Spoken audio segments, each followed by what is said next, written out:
नमस्कार मित्रांनो, नवीन निपुण योजनेचा लाभ मिळवण्यासाठी अर्ज केलेल्या लाभार्थ्यासाठी खुशखबर आहे।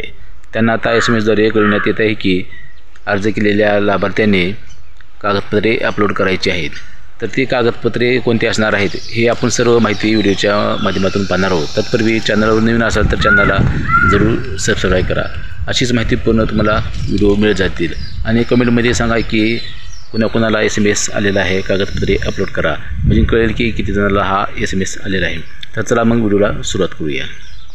कागदपत्रे पाहण्यापूर्वी ती कागदपत्रे अपलोड कसे करावे हे आपण काही महत्त्वाची सूचना पाहणार आहोत। तर ते कागदपत्रे अपलोड करण्यासाठी 100 KB पर्यंत JPG फाईलमध्ये असावे। अर्ज प्रतीक्षाधीन ठरल्यानंतर कागदपत्रे विहित वेळेतच कागदपत्रे अपलोड करता येतील। अर्जदार नोंदणीच्या वेळेस देण्यात आलेल्या आधार कार्ड नंबर व पासवर्ड भरून लॉग इन करता येणार आहे।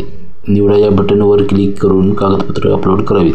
कागदपत्र अपलोड करताना फाईल निवडून घ्यावी व सेव्ह करण्यापूर्वी शेजारी दिलेल्या विंडोमध्ये अपलोड केलेल्या कागदपत्राची खात्री करून नंतर सेव्ह करावे। कागदपत्र जतन करण्यापूर्वी ते योग्य आहे याची खात्री करून घ्यावी। योजनेच्या लाभार्थ्याने निवडीच्या निकषानुसारच अपलोड केलेल्या कागदपत्राचा व्यतिरिक्त अनुषंगिक अतिरिक्त कागदपत्राची मागणी पशुधन विकास अधिकारी, विस्तार पंचायत समिती, संबंधित पशुधन अधिकारी यांनी केल्यास ते कागदपत्रे उपलब्ध करून देणे बंधनकारक असेल।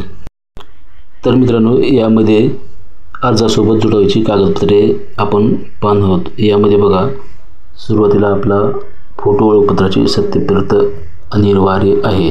त्यासोबतच 7/12 देखील आपल्याला लागणार आहे।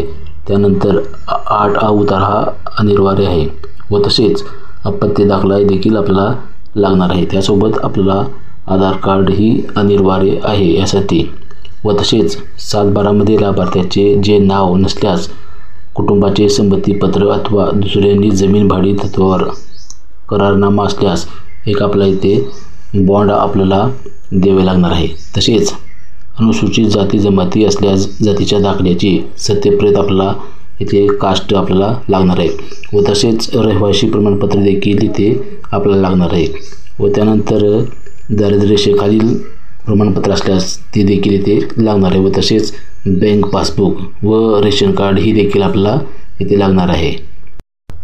इथे बघा, दिव्यांग असल्यास दिव्यांगाचा दाखला असल्याचा व तसेच बचत गट असल्यास त्यांचे प्रमाणपत्र व वय जन्मतारखेचा पुरावा, शैक्षणिक पात्रतेचा दाखला, स्वयंरोजगार कार्यालयाची नाव नोंदणी कार्डची सत्यप्रत व तसेच प्रशिक्षण घेत असल्यास प्रमाणपत्राची छायांकित प्रत अशी हे डॉक्युमेंट आपल्याला लागणार आहेत।